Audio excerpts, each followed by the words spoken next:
In the late 1800s, the American frontier was a land of legends, where reputations were forged in dust, blood, and the echo of gunfire. But not every story was about the fastest draw. Some were about the men who chose a different path. This is the tale of Jonathan Pike, a gunslinger whose skill with a revolver was unmatched, but who swore never to take a life. Pike was once a cavalry scout during the Civil War. He had seen enough death to last 100 lifetimes.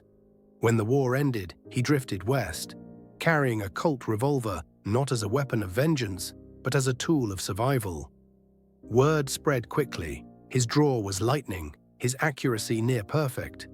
He could shoot a coin out of the air or split a playing card edgewise. Yet whenever trouble came, he always aimed for hats, belts, or gun hands, never the heart. The people called him the Deadeye Pacifist. Some respected him, others mocked him. But everyone knew one thing: if Pike stood in the street, the fight was already over. One summer in 1874, the town of Red Hollow fell under the shadow of a brutal gang led by a man named Silas Boone.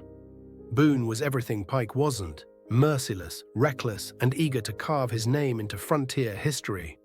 When Boone and his men rode into Red Hollow, the sheriff was gunned down before sundown. The townsfolk whispered only one name for salvation: Pike. Pike didn't want the fight. He had sworn never again to kill.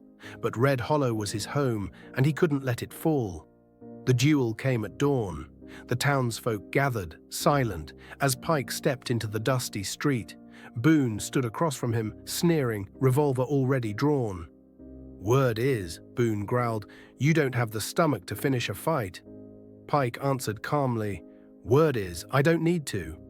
The church bell struck. Boone fired first, fast and furious. Pike moved like lightning. His first shot struck Boone's gun, spinning it out of his hand.